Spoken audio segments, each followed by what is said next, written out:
Welcome back, everybody, to another episode of Football Clowns Anonymous. You are here with your lead clown today, Kurtis Pinkney, aka the Oracle. Tagging along with me today is my co-host clown, my co-clown, Ren Smith. Skull baby. Let's go. I know Ren is riding on a high this week. The Vikings are 3-0. Goat Darnold at the helm. 4 touchdowns. Inexplicably 3-0. And there's an explanation. No, there is no explanation. And beating CJ Stroud by 31 points. I'm not mad about it, but there's nothing you can do to explain that to me. Yes. Let's go ahead and check the elephant in the room. We, for those keeping score at home with all of the bets we've been making, week 3 was terrible. The only bet that we hit on was the under for the Houston-Minnesota game, under 45.5 points. Everything else we did, Oracle, Ren teasers, Ren bet, all of it, trash. We are not good at this. We suck. This is why we called ourselves clowns, I think. There's no other way around this. I'd be remiss to not point out that at this point, the Oracle is 0-9 on parlay legs at this point. Like, honestly, at this point, I hope with your parlay this week, you at least hit one leg. It would actually feel like a victory for you to go like one leg out of your five legger. At this point, you need something. But it was devastating. The Herbert injury was devastating because I really, really like the Chargers leg. They were getting 2.5 points against the Steelers. You expect a close game, defensive struggle, and Herbert goes down and they lose by 10. And it's like, I mean, Bosa got hurt. True. Yeah. That was tough. And your other teaser with the Vikings plus 8.5 and the Bengals -2. Somebody's got to sound the alarm in Cincy because that's crazy. You lost to the Patriots. You lost to the Chiefs. That one we can excuse. You lost to the the Commanders. Yep. You have the Carolina Panthers this week. You have an Andy Dalton revenge game loading with the Carolina Panthers. We're going to get it. Maybe you just want to go ahead and get into that game because you seem like you're excited, and I want you to keep that momentum. I think it's crazy to think that they're staring at 0-4 against this Andy Dalton inspired Panthers team, and I don't know that they're going to be as. I don't know that they're going to continue to be as good, the Panthers, as they looked last week. You kind of say it's in hockey when you fire your coach, the next game is just like a glorious game statistically. That's going to be the same thing here when you fire your quarterback. Will they be the same good? Not sure, but you got a lot of question marks with the Bengals. Oh, I don't know. Defense is god awful, bro. Jaden Daniels looks like the next coming of Tom Brady. Because of that Bengals defense. Andy Dalton's coming off of a career game. That man's been in the league forever and a day. He didn't play like that with the Bengals. I mean, he kind of did. He was kind of a dog with the Bengals when it wasn't a playoff game, of course. The Bengals are going to lose that game and go to 0-4 and then head into week 5 where they have a game. Oh, it's in Cincinnati, but they get the Ravens. They're going to go 0-5 to start the season, bro. I think they got to bye week 6. Bro. Oh, man. I did not. Oh, they do not have a bye week 6. They have the Giants, who they probably lose to because why not?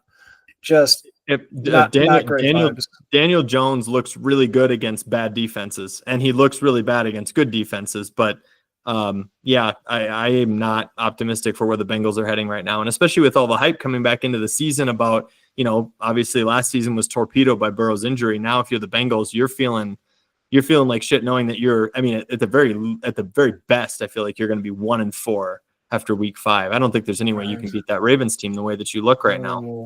No way. So that's going to be wild. And I'm looking at our week 4 picks, but I'm noticing that you have the Panthers winning that game. And I took the Bengals by a single field goal. I don't know how confident I feel in that, but it's going to be a close game, very competitive, and I don't like the way it shapes up and shakes out for the Bengals. Yeah. So you have the Panthers upsetting the Bengals, and Oh, I I'm have sorry. the Bengals upsetting by winning by a field goal there. My apologies. I mean, we made these picks a whole 24 plus hours ago, and I was reading Yeah. the wrong lines. But I'm okay with either one of these picks being mine, to be honest with you. I did pick that. I can't believe in the Bengals at the moment. I mean, I just don't. I mean, I'm not saying I necessarily am full. I'm not jumping in with both feet on the Panthers either. Let's be real, but you can't really take what you've seen from the Bengals and feel that good about it. Yeah, I mean, the one silver lining that I think we have to bring up. I mean, that offense did look good, and T. Higgins, first game back from the hammy, it was a a little warm up game for him. So I suspect this week the offense will be humming, be a little bit more in sync from there, because it kind of seemed a little stale. I don't know. I mean, Burrow had a few shots to chase down the field, and obviously that worked and resulted in some very fruitful plays. But it just felt like he was doing a lot of check down work, stuff within 5, maybe 10 yards of the line of scrimmage. I don't know. It didn't seem very explosive. The reason I picked the Bengals and didn't choose this as one of my upsets for the week is I would just have to imagine this is a get right game for Joey B and crew, but I don't think there would be too many people shocked if Carolina comes in and cleans house here. So Yeah, it doesn't set up well at all. Bridge watch in Cincy. What's that? Bridge watch in Cincy. Should we call Watch. the local police and make sure that we don't have a lot of unfortunate jumping offs, if you will? Yes, I think we have to watch out for that. Uh, It's very possible we have an 0-4 Bengals team this coming Yeah. week. I like the over in points in that game, though. I will say that, as long as we're staying on that, because I expect, from what we saw yesterday with the Commanders and the bad defense that we were commenting on before the show with the Bengals, and sort of lackluster, and the way that Andy Dalton injected life into that Panthers offense last week, albeit Adam Thielen is out now. He got hurt on the touchdown catch, but nonetheless, that could end up being Deontay Johnson is set up for a big game, but that could end up being a sneaky shootout. I have to complain about my fantasy team. I had Juwan Jennings on the bench for my dynasty league, 3 touchdown performance, and I'm starting guys like Ramondre Stevenson who have 25 yards and a fumble. It was not pretty. I ended up needing Jaden Daniels to stay below 20 fantasy points to get a win in the $100 buy-in league, and I am 1-2 across the board in all 4 of my leagues, which could be worse, but it's not great. It's not where I want to be. You're not looking good at all. I'm very pleased with both of my fantasy teams at the moment. 3-0 in my league, 2-1 in my big money league, and both of those teams look pretty strong at the moment. Had a lot of question marks on both those teams, but the injury plague that has gone around the NFL the past 3 weeks has surprisingly been favorable to my team, if that's even possible, or both teams actually. So we'll see. I'm cautiously optimistic that this is going to be a good year, but maybe I'm just waiting my turn to get my team wrecked, just like everybody else has. At some point, fantasy, it's inevitable. At some point, you'll have injury sadness. The hope is that you don't have any of your marquee players, or you can replace them with somebody on your bench kind of emerges at the right time or something like that. Yeah. Speaking of marquee players, I saw that C-Mac is heading to Germany to get his Achilles checked out. I don't know what to make of it, to be honest with you. I don't know if it's, because I'm aware that he is kind of a freak when it comes to health and experimenting to keep the body in tip-top shape and whatnot. So this could just be whatever I was doing up to this point wasn't working, so let me go and try something else. But anybody who has McCaffrey on their team, probably very sick right now. Big sick.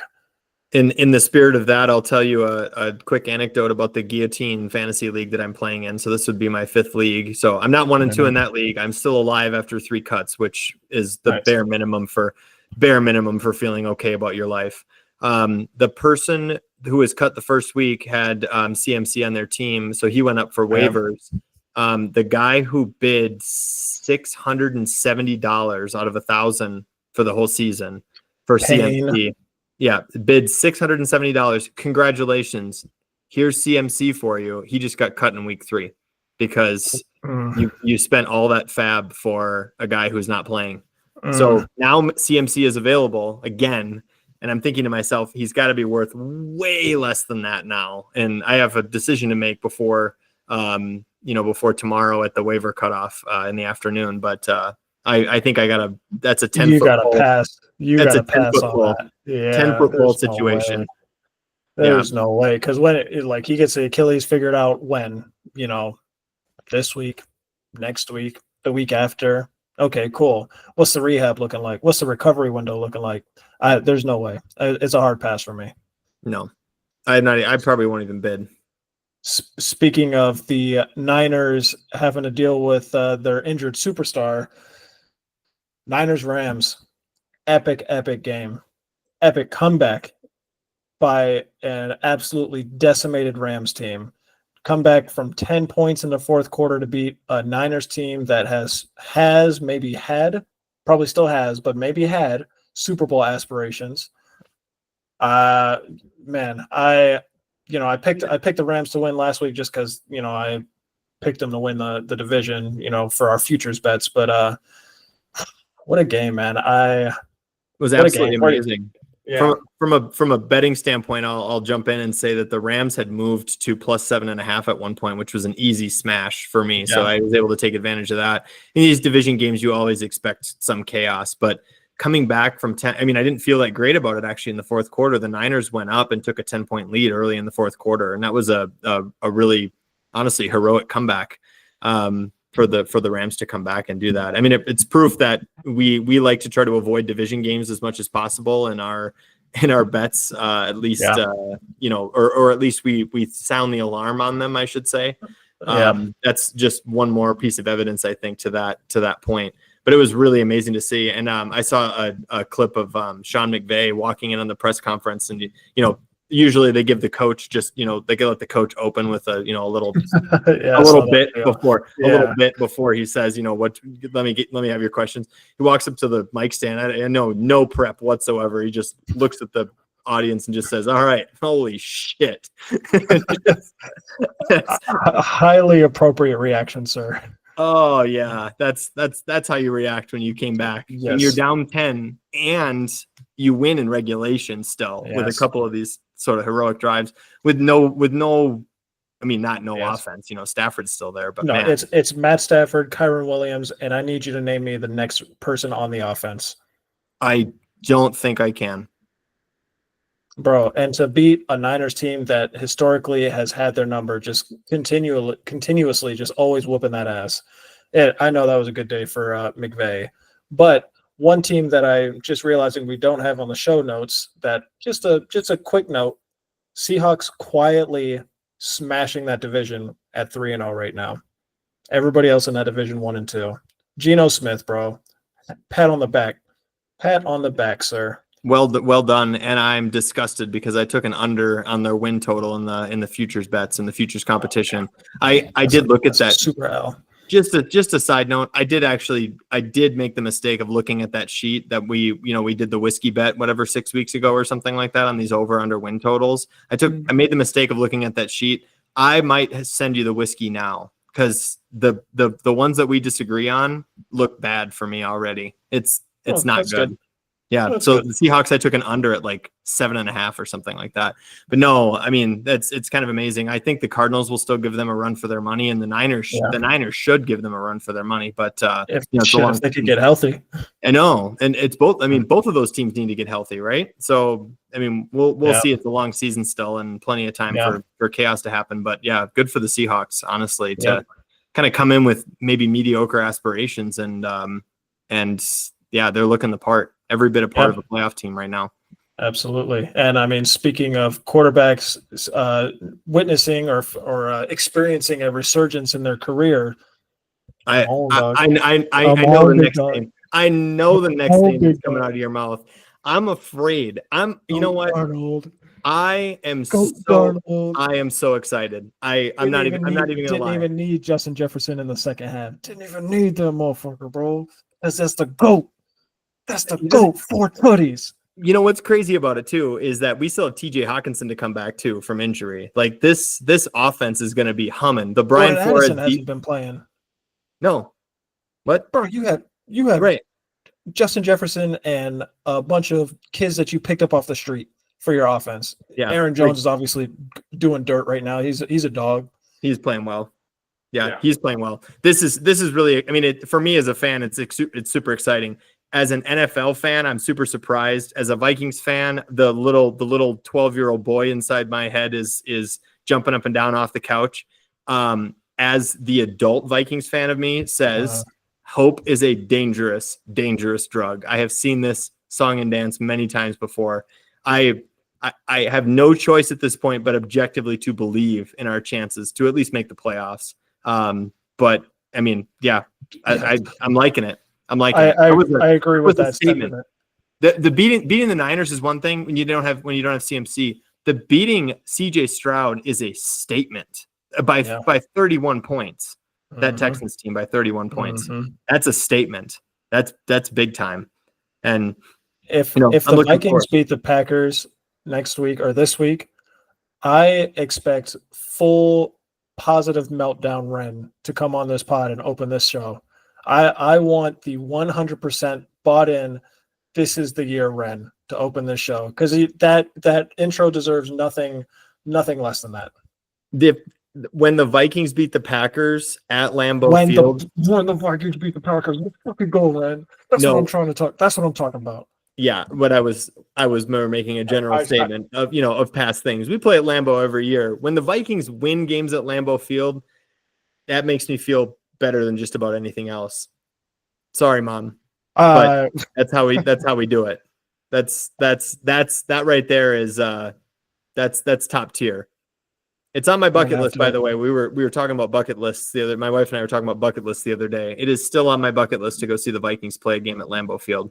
That's going to be pretty sweet. Epic. I've seen the Packers and Vikings play 3 times now, actually, but always in Minneapolis. So I'm excited for that. Yeah. Speaking of the Packers, sorry, I got to let you finish. I was just going to say that'd be a very sweet game. So I strong approve. Yeah. I wanted last year, the year before? I wanted to go. My birthday actually was on a day that the Vikings and Packers are playing at Lambeau Field, but Kirk Cousins ended up getting hurt. And so it was actually a good thing I wasn't going because the Vikings just got their ass handed to them. But speaking of the Packers, I know you want to talk about, or actually I shouldn't say speaking of Packers. This is where I want to go next. Speaking of our teams specifically, how are we feeling about the Philadelphia Eagles? And I mean, I wouldn't say it was a pretty win, but a win against that Saints team and the way they were looking. How are we feeling about the Eagles? I like that we're 2-1. Don't get warm fuzzies that AJ Brown and now Devonta Smith are going to be out. The play calling, I'm not sure if it's Sirianni calling plays or the OC Kellen Moore, but man, the fourth down calls, love the aggression. I've always been a pretty I cheat aggressive when when I play Madden or whatever, but the calls that he's making, it seems like it's a middle schooler that faked sick to stay home and play Madden, and he just every 4th down, doesn't matter the distance, I'm going for it, and he's just calling a bunch of goofy shit. Like the one call that sticks out in my mind is when he did the they lined up in the tush push formation, and then they ran a little sweep to the outside, and I was just like, bro, do less. Come on, man. Like they had so many opportunities. They had so many opportunities to just get points on the board, and that would have been a much more comfortable victory, I think, if they would have just taken the field goals. And obviously hindsight is 2020, and they managed to eke out the win, but it just, I don't know. It doesn't give you warm fuzzies. I'm proud of the defense for holding that supposedly that Saints offense to, that powerhouse Saints offense to 12 points. That was nice. All the questions of who are the Saints really still very, very, very alive. We'll, I guess, find out moving forward. The question marks on that are even bigger than they were before. I mean, the Saints won their first 2 games by like 30 points apiece or something crazy like that, beating the Cowboys too. Couldn't do the same thing to your Eagles. Yeah, I don't know. Derek Carr has looked good, but has also looked like the Derek Carr we expect him to in the last game. So right, I'm not quite sure where they're trending. If they just had a bad matchup, I mean, it's a good lesson. It's a good lesson for all of us to remember that, you know, a team's most recent game is not an indicator of what their next game is going to be. You know, beating the brakes off of Dak Prescott and the Cowboys. Of course, they don't look very good, and they're looking like shit too. They made a push at the end of the game against the Ravens. Who needed that game more? I'm not sure. I think both of them needed it more than the other one. Ravens ended up taking it, and Dak made a nice heroic comeback. I think, I could be wrong, I think there was an onside kick recovery actually by the Cowboys which was probably the first one in this season, and might be one of like 3 the whole season too. But it's kind of wild. There's something going on with the Ravens, man, because they try their hardest to lose games in the fourth. There's no reason that you should be smacking the shit out the Cowboys, running all day, however you felt like, and you almost give up a 25-point lead. That's like, I really thought the Cowboys were about to come back and win that. I was like, what's going on right now, dog? Like, it took some last minute heroics from Lamar to seal that away. Like, no, that should have been put away. Like, something going on with the Ravens, man. I love that they won, obviously, but I don't know. There's something weird going on there. Not where they wanted to be at the beginning. Not where they wanted to be at the beginning of the season. No, I like where your head's at, sir. Let's stay in division here. Over under on the number of games before the Browns bench Voldemort. What are we setting? What are we setting that line at? Man, I would say, you know, actually, weirdly enough, I would almost say that the benching of Bryce Young and the bringing in of Andy Dalton and the sort of energy that injected into the Panthers team actually might accelerate the Browns wanting to do something similar, because Deshaun Watson is clearly playing like an idiot. And when you see an example, when the Browns organization sees an example of make the switch now before your whole season's gone. I mean, if you wait till week 12, you're fucked. I mean, you're already 3-10 or something like that. You know, late in the season, what are you really going to salvage at that point by putting in Jameis Winston? So to be honest with you, I wouldn't be shocked if it takes them by week 5 that they might actually be benching him. It wouldn't shock me. I'm not going to place my house. I'm not going to bet my house on that. I'm not even going to place my car on that. But, you know, it wouldn't shock me, to be honest. It makes sense. I mean, I guess because they got the Raiders this week. If they lose to the Raiders, that's probably going to be a pretty ugly loss, which, you know, that Raiders defensive front, you know, with Max Crosby on there. And I believe Watson has like the most sacks in the league, or something like top 3 pressure rate or something crazy like that. I don't know. He's under duress quite a bit. And then, you know, their prize in week 5 is a Commanders team that has, you know, Jaden Daniels looking great, that Washington offense looks good, and that, you know, that Browns defense just had Hot Dog Jones looking pretty sharp, you know, with Malik Neighbors. So I don't know, man. And then they go to Philly in week 6, Cincy in week 7. So, I mean, you might be onto something. I don't know, man. Their future does not look bright. Yeah, week 5 might be too soon. I guess what I meant more was after week 5. But still, I mean, at this point, if they just keep losing games, like, you have no choice at a certain point. And I know you can make the argument of this is what we gave up to get Deshaun Watson, but look at what the Panthers gave up to get. Yeah. Look at what the Panthers gave up to get Bryce Young, and they said, okay, this guy's going to start 18 or 17 games last year. We gave him 2 games this year to find out if that was an aberration. Oh shit, no, it wasn't. He's that bad. And you know, then you bring in Andy Dalton, and so you know we're skipping ahead to we'll be touching on this when we get to our Clown of the Week segment. Yeah, I mean, you'd see Dalton come in and basically all of those problems are erased. It's like, so you can no longer act like you have a bad system. You can no longer act like you don't have enough weapons. Andy Dalton seemed to do just fine. The problem is Bryce Young. And so anyway, at a certain point, doesn't matter how much you gave up for a guy, you screwed up. the Broncos could say the same thing about Russell Wilson too. At a certain point, you just have to say, hey, we screwed up and we're going to have to move on at this point because we're not going to sacrifice the next 4 or 5 years with an inferior product. Right. And I mean, to that point, he's not seeing the field unless Justin Fields gets hurt. They're 3-0. The Steelers are 3-0 right now. It's amazing. With Justin Fields playing game manager. I don't even think he's truly been unleashed. I don't think he's not using his legs that much. I think, when the OC, when Arthur Smith, the guy that, fantasy managers across the land, hate with a burning passion, I think when he decides to incorporate Fields' legs into the equation, the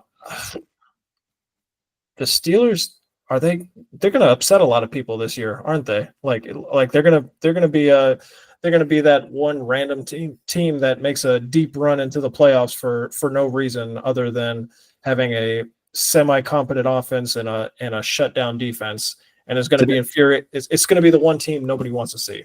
Did I hear an official clown take on that one that the Steelers are making a deep playoff run? Can we get that one? Can we get that one on the record? You want to say that one again with man, I don't know if I want to put it on the record yet, but it's certainly trending in that direction. I'm just trying to make sure to hold you accountable right now, because you have to remember we've played 3 weeks in the NFL, which is very much not nothing, but it's also very much not 18 weeks in the NFL for us to really be, certain about what we're actually seeing from all these guys. Right. At the same time, I agree with you. Yeah. Unless the Steelers start losing games, Russell Wilson is going to remain on the bench. Yeah, there's no way. Yeah, yeah. Right. Well, I mean, why would you fix what's not broken? Exactly. He can be the game manager. Plenty of people have gotten away with being game manager and gotten a long ways. Look at Peyton Manning in Super Bowl 50. He didn't do a damn thing, and they won the Super Bowl. Right. So, with that's riding the defense, riding Von Miller. I was just going to say more to the defensive point. I mean, I've always been a huge proponent of defense wins championships, and that Steelers defense currently has held all opponents to 10 points or less. So that would probably do it, I would imagine. It's amazing. Yeah. Of course, Justin Herbert bowed out, but technically your statement is true. I'm just sick over that teaser leg, but I'll find a way to get over it at some point. I understand. At some point before the end of next year, I'll get over it. Justin Herbert has cost me so much DraftKings money; it makes me sick. Just those happy hour boosts last year were devastating. Herbert to throw 1 touchdown, bitch. Max it out, bro. Max it out.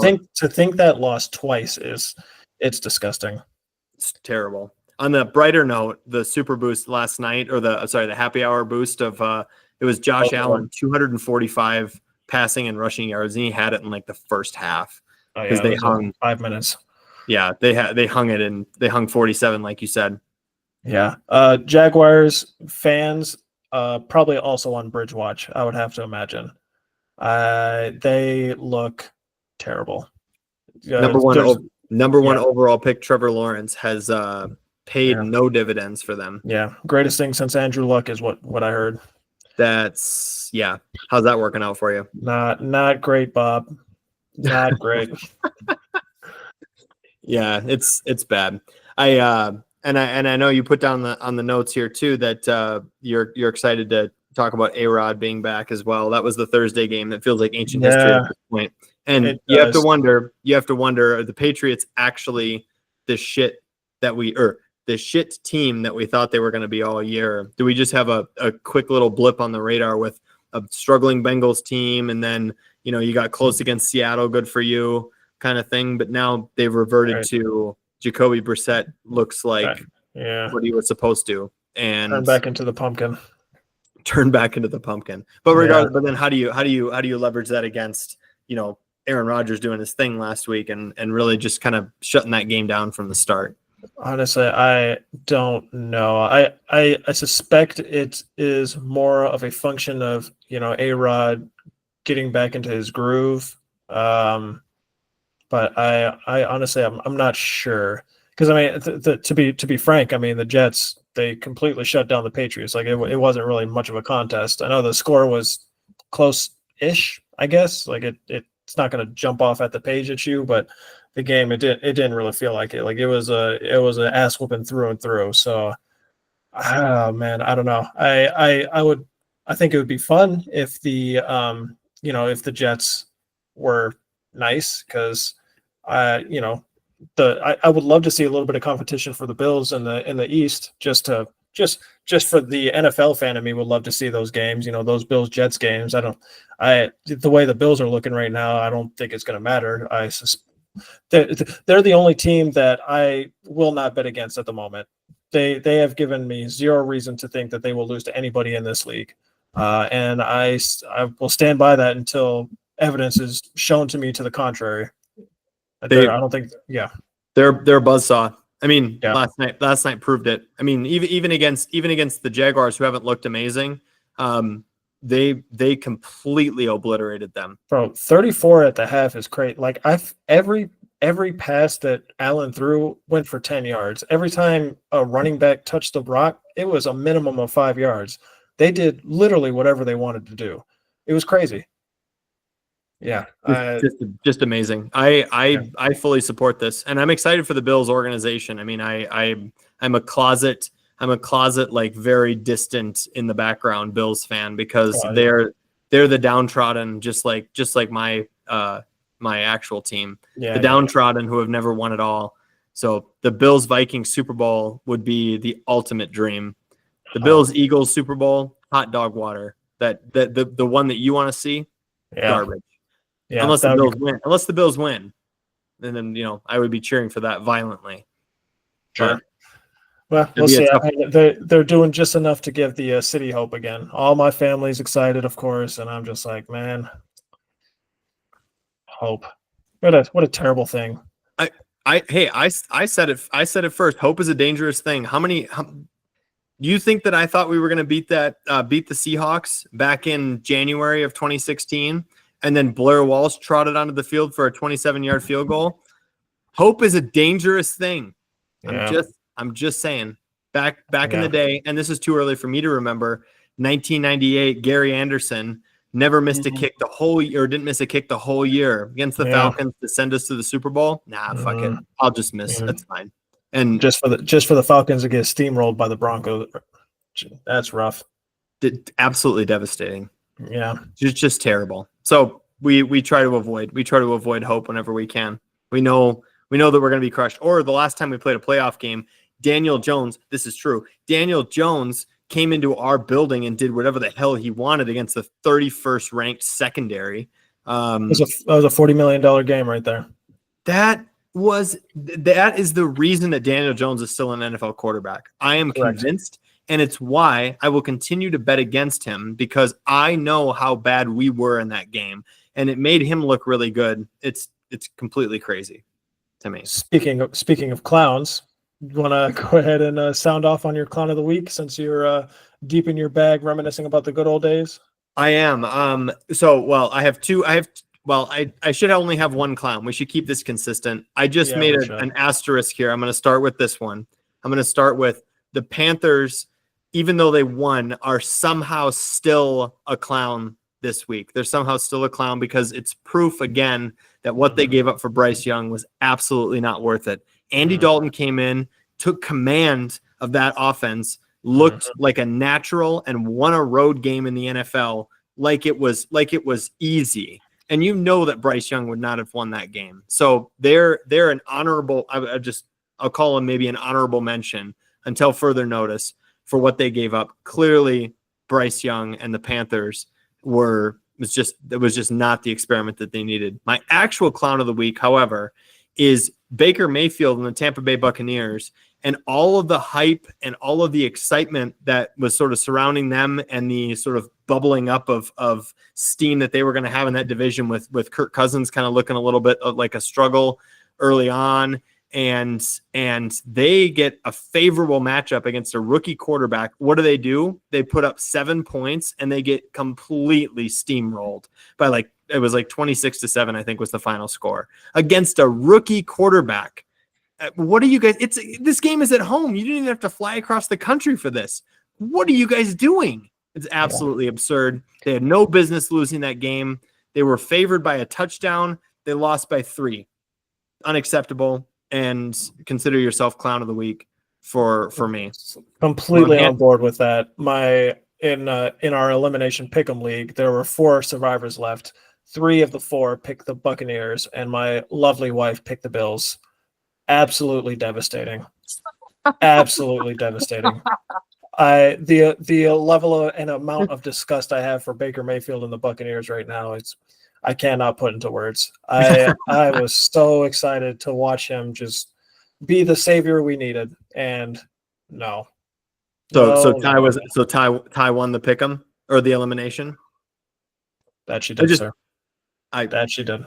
I'm going to send her a congratulations text. That's the only reason I'm asking. I'm not really even asking to roast you. I just want to make sure she gets the praise she deserves for whooping your ass and everybody else's. Of course. Let's move on before I get disgusted all over again. It's similar to you. Well, maybe not quite similar, but I think last week I said the Panthers need to be an unwritten or unspoken, always going to be clown of the week. I think they've fixed that for now. Well, we can maybe take them off of that list, but we got a new candidate for it. Until Voldemort gets benched, the Browns are going to get a weekly shout out as clown of the week because it's unacceptable. I don't care what you paid them. You sold your soul and you lost. You need to go ahead and rip that Band-Aid off, cut your losses and build a competent football team that, people can respect. So that's going to be a clown of the week until further notice. My actual clown of the week, I think I'm going to go with the Titans organization. Will Levis looks terrible. Malik Willis has won the Green Bay Packers 2 of their 3 games. See, he's accounted for their 2 wins. He looks competent. He did not look competent in Tennessee. They fired Mike Vrabel, who was a great coach. They got rid of A.J. Brown, who has done nothing but ball out since. King Henry is doing King Henry things still because he's that guy. What are we doing, dog? Like, you blew up this team, put together a team of, has been, if this team was assembled 3 years ago, it'd be the most exciting team in the NFL. But you put together a bunch of, folks who had some cool name value, and it just doesn't work to support and granted, I do agree with the logic of, surrounding a rookie with a bunch of talent to kind of see what you've got out of him. Or I guess he's not a rookie anymore, but he sure as hell looks like it, but come on, dog. You had all the pieces in place and you replaced them with not as good pieces and expected it to be as good. And it's a dumpster fire. It looks awful. It's a terrible product. So for that, Titans org, y'all got clown of the week. Get it together. I fully endorse this. Well said. Well said with all the. Yeah. But honorable mention, Cowboys, because fuck them. Hold your L. They can hold an L. They're 1-2. They lost. Yes, they lost a couple. They lost a pair of home games. They should not have. I mean, yes, sir. You could have excused the Ravens game, but not the Saints. That's No, the Titans organization. It's a good point about getting rid of Henry and Brown, and now you're basically left with nothing. It's like, what'd you get in return for this? Old ass D-Hop, old ass Calvin Ridley. Tony Pollard looks pretty good. I don't even know who their head coach is. I know it'll come to me when I go look it up, but funny how that works out, I guess. How Google works. Yeah. Isn't that So when I Google something and I see the answer, then I'll know the answer. Man, talk about circular logic. God damn it. Yeah. Be careful. It's not too late for me to change my clown of the week to you. I know. I'm making a strong case here. I'm surprised that neither one of us has nominated the other for clown of the week. I mean, we've got enough NFL teams that deserve to be clown of the week, though. Let's be real. But I agree. The Oracle has been a tempting thing for the last couple of weeks for me to just make the clown of the week. But I get my little teaser of that at the very beginning of the episode and just call you inept, and that's it. I don't have much of a leg to stand on when I'm losing all my bets too. So you can't hit shit. Yeah. Well, so not this week. That makes me feel better. Yeah. Not this week. last week I was the only one who understood the assignment because the Oracle was like, let me take the main control of what's going on right now, and that didn't work. So now he's like, okay, let me give the Oracle a small amount of control. He hits one bet and thinks he's suddenly better than me.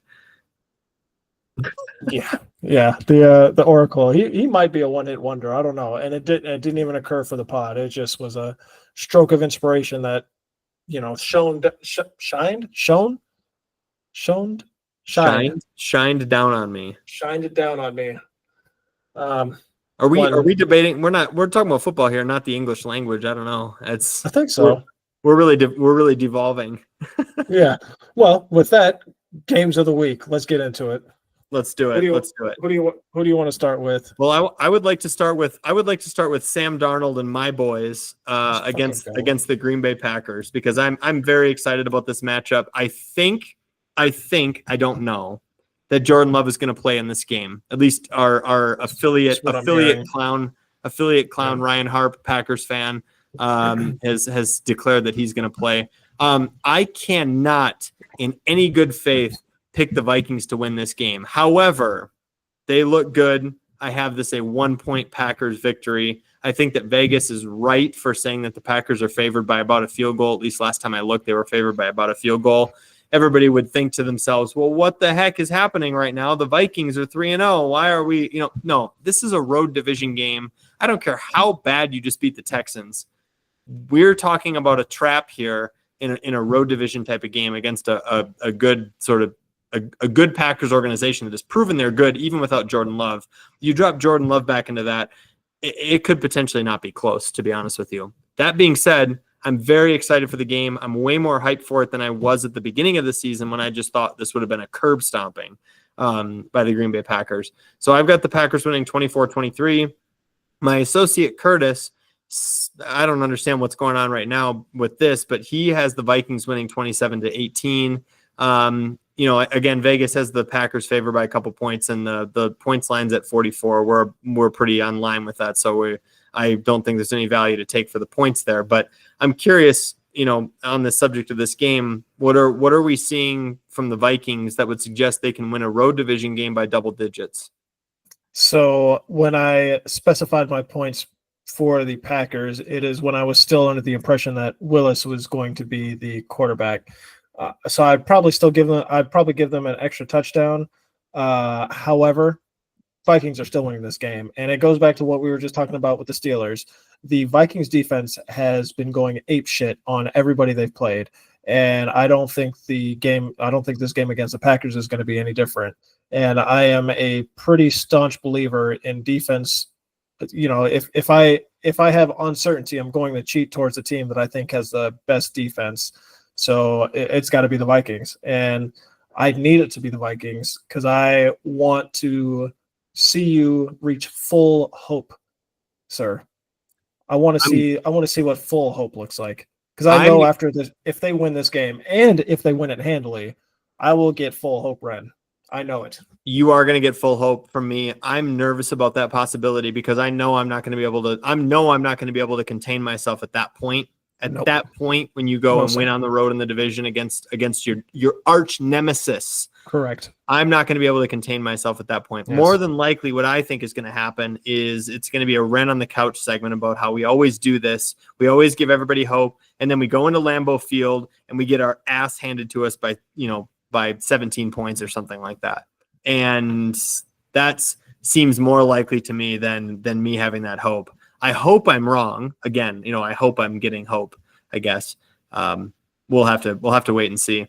I also wanted to make sure that, or I guess I can pass over to you and see which game you want to talk about. But I know that both of your sort of fandom teams have some exciting matchups this week, particularly specifically Bills versus Ravens, Eagles versus Bucks. You have a favorite you want to go after here, or why not go after both?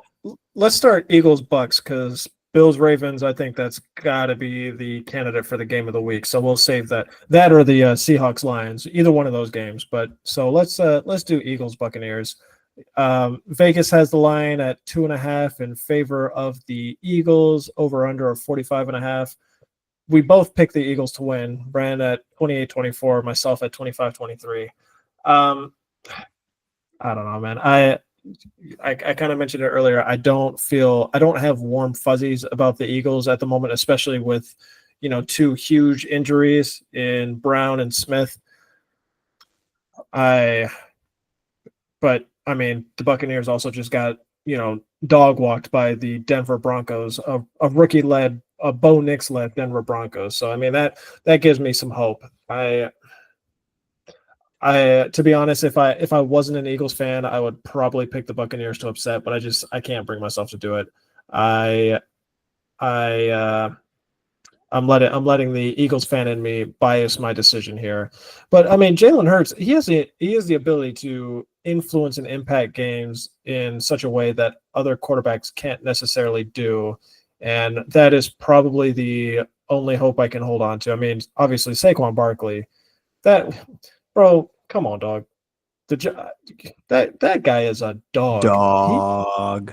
Bro, what the hell is going on? Like I knew he was going to be good, but this is crazy. He looks like 5 years younger right now. He is running rampant all over the league.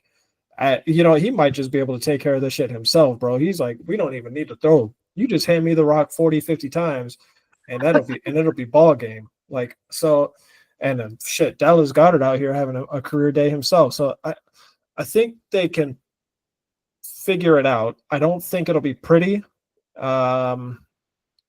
Yeah, I don't know. I gotta call out the storyline of revenge game here. That there was something wrong with the Eagles in the last. It was something wrong with the Eagles in the second half of last year, and they did not look the part again. Still in that playoff game on the road against the Buccaneers. This is an exact rematch of that in the same place. That's why I give it to the Eagles, but I do think that it's a bounce back. Even if the Eagles win, it's close. It's a bounce back game for Baker and the Bucks, who were probably riding a little too high on their first 2 weeks and just kind of went to sleep on Denver. I don't think they're as bad, despite them being named Clown of the Week by me. I don't think they're as bad as that game would indicate, and they'll bounce back. I just think it's close.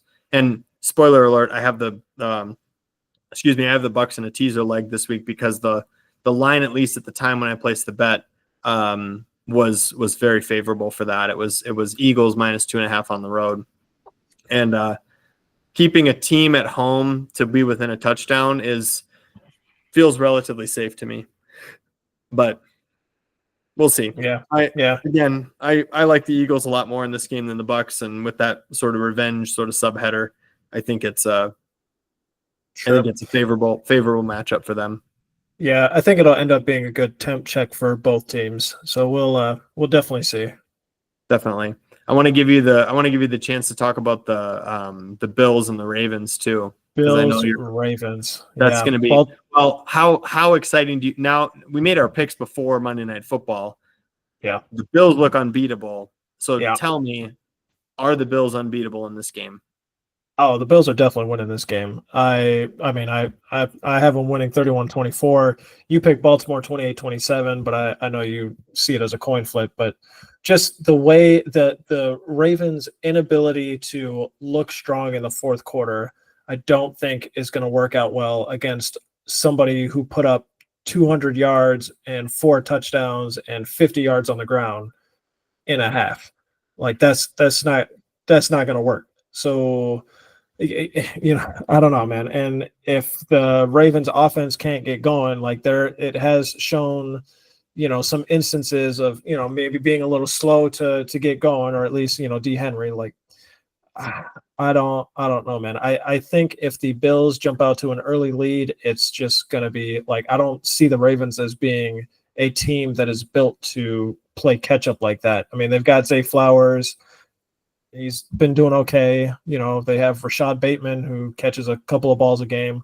Mark Andrews ran 4 routes last week. I don't know. I suspect that'll be different. I don't think it's going to be put everybody on the line and let's just run it down the defense's throat with King Henry. I don't think that's going to be an option. So I suspect he'll get more run. But, I mean, that's a key cog of the passing offense. And through 3 weeks, he has been damn near non-existent. Big time fantasy bust for where he was being drafted too. Absolute. Ask me how I know that he only ran 4 routes, Ren. Why do I know such a specific detail? I bet you I know why you have a specific detail, because you drafted him, you clown. Just hurt, man. So I think it'll probably be a shootout, but I don't think the Ravens just have the type of offense at the moment to keep up with what Josh Allen's doing. And, again, until the Bills show otherwise, like, they should be considered the buzzsaw, the most dominant team in the league. To see the Ravens favored for this game is, and so granted, I put these lines in before the Monday night game. I'm curious if they changed, but to see the Ravens favored in this game is absolutely ridiculous. It doesn't make any sense to me. I'm going to go ahead and guess that line has probably moved since the Bills beat the Jaguars by 37. I know it's the Jaguars, but if you beat anybody by 37, you're commanding a large amount of respect from everybody, and they should probably be favored in this game. It is still at 2.5. Is it really? Yeah. I'm gonna be perusing some extra teaser legs, personal on the side at the end of this end of this episode, because 2.5 is wrong. I mean, the Bills, are getting 2.5 points after what they just did to the Jaguars. I know it's on the road, and that's why I took the Ravens. I expect a close. I expect it to be competitive. I don't expect it to necessarily be a 1-point game. I expect it to be competitive. The Ravens do have something to play for, despite that they just won that road game in Dallas that they absolutely had to have. But I expect that this game will end up being relatively competitive, and the Bills are not going to look like that 2 weeks in a row, in my opinion, at least not against this team. So it will be close. But I would, it's really is a coin flip for me. I think it's pretty interesting. Yeah. Sure. And I've got one other game I'll touch on here. There's a couple I could talk about here that I think are relatively interesting, but considering the aforementioned success of the Seattle Seahawks earlier on in this episode, I've got to throw a nod out to them going on the road against the Detroit Lions. I think that Detroit is going to win this game. It's a really interesting game as a temperature check on the Seattle Seahawks, because like you said, they're 3-0. They're clearing a way to, at this point, it's early, but they're clearing a way to win their division. And at this point, if they continue to kind of keep up this pace, this is a really interesting game if they can keep this competitive against the Detroit Lions. And if they can't, I think it kind of exposes them a little bit as far as a kind of a more of a phony sort of 3-0 team. I expect Detroit to win. I picked them to win by a touchdown, or actually I picked them to win Detroit 28-20. You've got 28-24. So we're basically in the same boat there, where we've got Detroit winning, and we've got a pretty healthy amount of points in this game. But Vegas thinks the same thing. Vegas has Detroit by 4 points. They've got a 47.5 point total. So we have to, this is a 10-foot pole type of situation where we've got to stay away from this from a betting standpoint, I think, because Vegas seems to have picked up on both of these trends that we're looking at. I just think it's a really interesting temperature check. And with the Lions sort of getting some early question marks put into our heads with their performance against the Bucs, it makes you wonder a little bit if this could end up being a trap game for them against the 3-0 Seahawks team. Yeah, the more that I stare at it, the more I wish I would have picked the Seahawks. I think that's a great spot. Also, when we made these picks, I don't know if the Laporta news, like I haven't seen it yet. He's dealing with I think it's a low ankle sprain, so not quite as severe as, the high ankle sprain, but that's a pretty major piece of that offense. Jameson Williams got, he came back down to earth last week. Maybe that was a fluke. Maybe, the defense saw something and that's going to get, replicated by the Seahawks. I don't know. I don't know what the issue was. So there's definitely a smidge of room for concern. But I mean, David Montgomery, Jahmyr Gibbs, that running back tandem, elite, the ability to just control the possession in the way that the Lions can. I think they should win, but I don't think at this point anybody should be surprised if they lose. But yeah, I think you sum it up nicely. This is another temp check game. I think maybe one of these days we should probably put together a segment of temp check games, because we talked about that last week. I don't remember who we called out, but we keep using that phrase, so maybe that's something to workshop in. What's the most interesting game from a trend standpoint, as far as like, is this team going to continue to rise up? I feel like last week, just thinking the Saints were probably a temperature check game against the Eagles, because they were flying out of control and they came back to earth too. And the same one for Ravens and Cowboys was probably a good temp check game too, just to find out, because somebody is putting themselves in a big hole by losing that game. And we found out it's the Cowboys. Right. Probably more than speaking of clowns, you boys got a clown take. I know you want me to touch on it. Let's get into it. Giants are beating the Cowboys. No, they're not. So this is the Thursday night game. This is in 2 days. We got a Giants and Cowboys type of situation. Why do you believe in Daniel Jones to beat the Cowboys in this game? I don't get it. They're the worst team, at least on paper. They're the worst team. So what do you see? What do you see here that's making they might be on paper the worst team, but if you look at some of the key components of these two teams, they're more or less the same thing, except the Giants have kind of sort of looked a little bit better ish. They both have a overpaid quarterback. They both have a superstar receiver.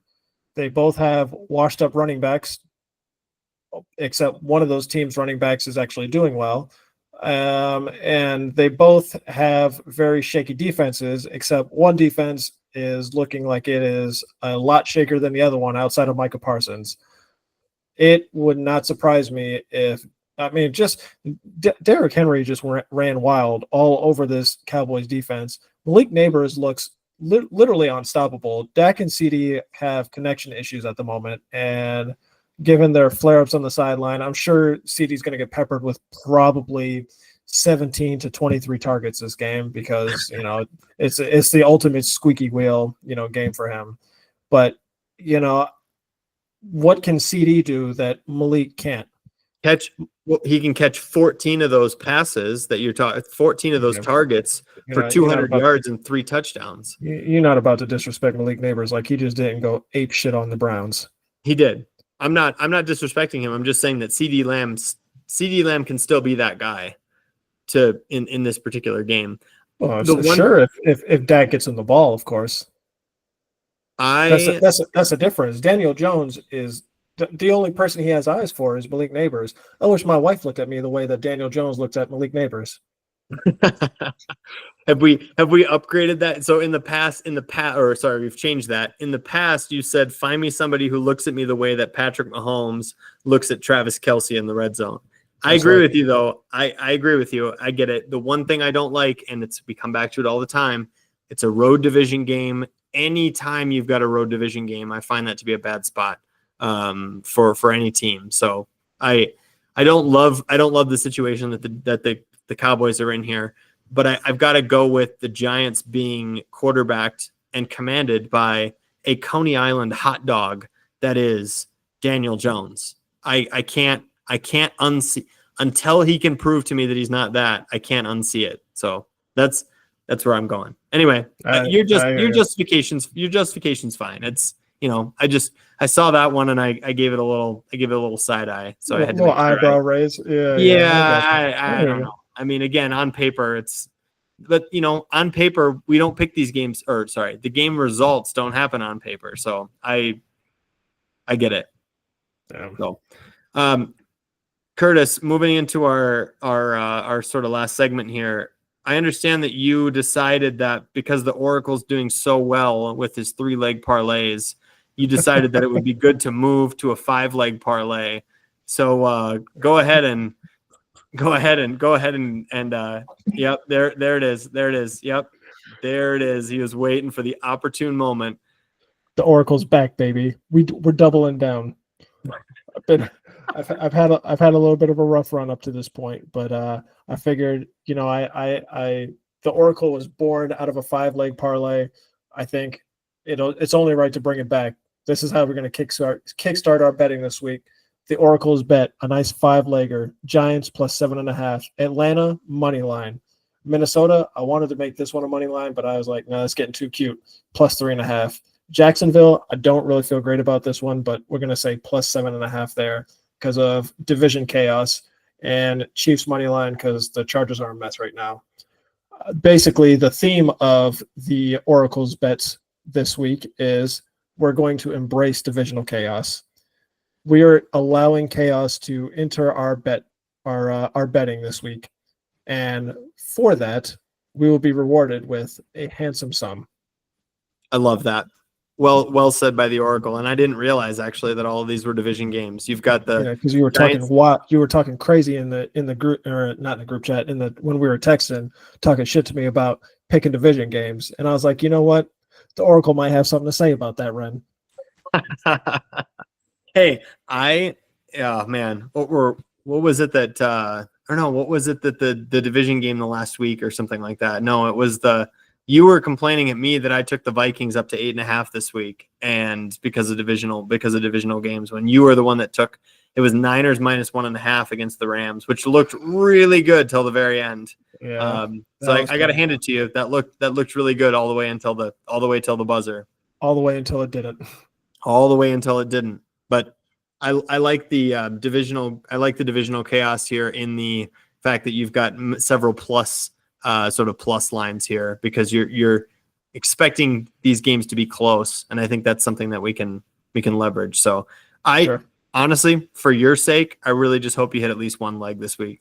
Hey, bro, me too. I'm tired of catching these L's like this. You don't want to hear it from your co-clown if the Oracle has missed what would that be at that point? 14 legs. Too many. Way too many. I understand that Kurtis, not the Oracle, has a bunch of unders as well, which I can let you go for, and then I'll go ahead and get into mine after that. Yeah, we'll just rattle these off real quick. I mean, unders have been hitting all over the place the past 3 weeks. I'm leaning into it. We've been kind of sort of we have been keeping track of our percentages of, what percentage of our picks are both what we're picking for the spread and against the over under, what we're hitting on. And up to this point, we've been doing better picking over unders. So I decided to just go ahead and try and lean into that and pray for some magic to happen. So we've got 4 unders. We got Pittsburgh, Indianapolis under 40. We don't believe in Anthony Richardson, not against that Steelers defense. And you already know Mike Tomlin's good for 13 points. Something nice and gross that'll get him a W and make Colts fans sad. Patriots, Niners under 40.5. Niners offense in shambles. Patriots are the Patriots. Tennessee and Miami. Don't feel great about this one. Under 37. Both of those teams, we already went in on Tennessee earlier. Miami is a shit show without Tua. Under 37. And major failure in that game. Yeah. Washington, Arizona under 49.5. That's just too high. I can't get there. That's just a really high line for that game. It just jumped out at me, so I had to pick on it a little bit. Yeah, I think it makes sense. I mean, a lot of those lines move up as a result of seeing offense in the past and past few games, and a lot of times the hype doesn't lead to. I feel like this is true anecdotally, but I feel like when you see a points line that's creeping up in the direction of 50, it's just because you got a lot of people who are excited to bet overs, and the money starts pouring in on that side because it's like, look at Kyler Murray, look at Jaden Daniels. They're going to run all over the place. They're going to throw touchdowns. It's going to look like a college football game. There's going to be 80 points. Right. Bullshit. So that's an opportunity to take sort of counter that and go the other direction. So I like where your head's at with that. My teaser, I have some teaser bets this week. My teasers have not been going well last week my teasers did not do well because I paired the wrong teams with the wrong teams. I was 1-1 in both teaser bets. Doesn't matter. You lost them both, idiot. So if I should just had paired them with the right teams, but regardless, do better. Yeah, definitely. It's definitely a do better type of situation here. This week we've got 2 road teams in teasers and 2 home teams in teasers. The road teams are the Rams plus 8.5 against the Bears. And again, these were the lines at the time. This is a 6-point teaser. Rams being taken from plus 2.5 to plus 8.5, and the Vikings being taken from plus 2.5 to plus 8.5. Both of those games should be close. I don't know why the Rams are not favored against. I don't know why the Rams are not favored against the Bears. They had a heroic comeback last week in a division game. The Bears not looking great, so we're going to take that. And then the home teams that we have are the Colts up to 7.5. And I don't say this because we believe in Anthony Richardson. I say it because take a look at that points line and how low of scoring game that's expected to be. The Steelers defense, we expect this to be a 1-score game. So Colts plus 7.5, and the Bucks are plus 8. The Bucks are plus 8 in their game as well. So against the Eagles. So just because I expect that it's a get right game for Baker Mayfield and that team, and I don't expect them to win, but I just expect them to keep it close. The last one, I said how much I like unders. You said how much we like unders. I got the Bills and Ravens over 45.5. I can't imagine that's a low scoring game. I want it to be, as an NFL fan, a high scoring game. We'll see if it pans out. But that total seemed a little low to me for what we could expect, with the Bills especially hanging 47 points against the Jags last week. Yeah, or yesterday. the Bills Ravens total being less than the Commanders Cardinals total. I'm confused, bro. Color me confused, because I don't know what that even. How do you even get there? That's crazy to me. Out of control. So anyway, we're all rounded out, and we'll hope that we end up with more than we take our 10 units and turn them into more than like 2 units. Yes, this is our week. I have faith in us. The Oracle will shine, will reign supreme, will shine through the darkness. And man, I ran out of steam there. I fell apart really quickly there. But with that, that's a great way to wrap up our clown session here. And good luck to us this week, and good luck to y'all for whatever bets y'all place. We'll talk to y'all next week. Absolutely. Take care, sir. See ya. All right, peace.